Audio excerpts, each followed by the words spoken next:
Salam Guru Penggerak. Perkenalkan, nama saya Nineng Tirta, CGP Angkatan 5 dari Kabupaten Buleleng, Bali.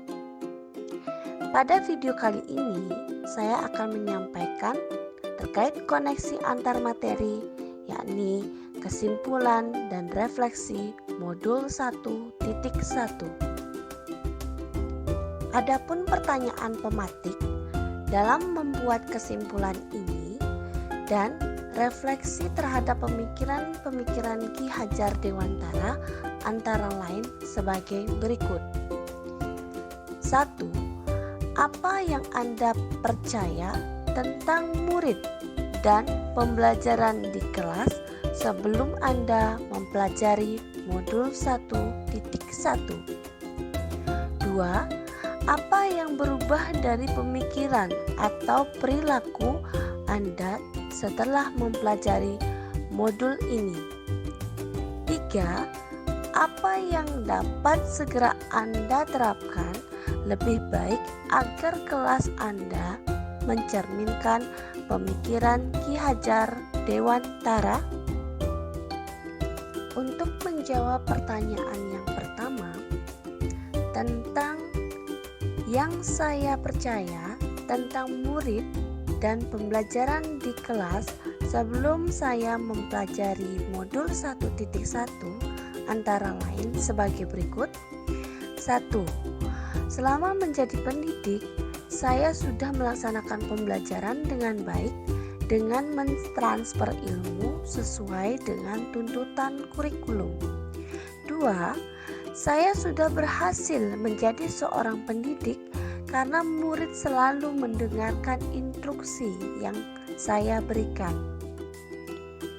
3. Saya merasa memberi sanksi atau hukuman akan membuat murid saya akan menyelesaikan tugas-tugas dengan baik.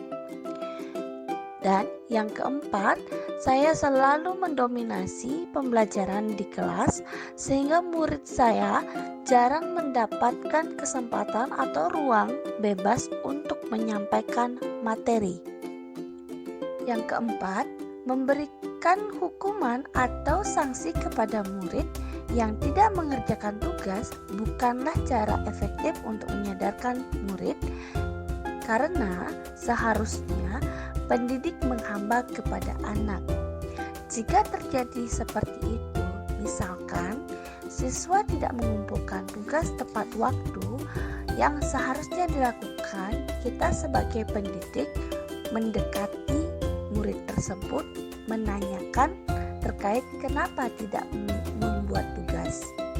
Yang kelima, pembelajaran yang saya lakukan cenderung membosankan karena belum sepenuhnya memberikan kesempatan atau ruang kepada murid untuk melaksanakan pembelajaran. Seharusnya murid mendapatkan kebebasan dalam mengawal proses pembelajaran, yaitu merdeka belajar. Yang keempat, memberikan hukuman atau sanksi kepada murid yang tidak mengerjakan tugas bukanlah cara efektif untuk menyadarkan murid, karena seharusnya pendidik menghamba kepada anak. Jika terjadi seperti itu, misalkan siswa tidak mengumpulkan tugas tepat waktu yang seharusnya dilakukan, kita sebagai pendidik mendekati murid tersebut, menanyakan terkait kenapa tidak membuat tugas. Yang kelima, pembelajaran yang saya lakukan cenderung membosankan karena belum sepenuhnya memberikan kesempatan atau ruang kepada murid untuk melaksanakan pembelajaran.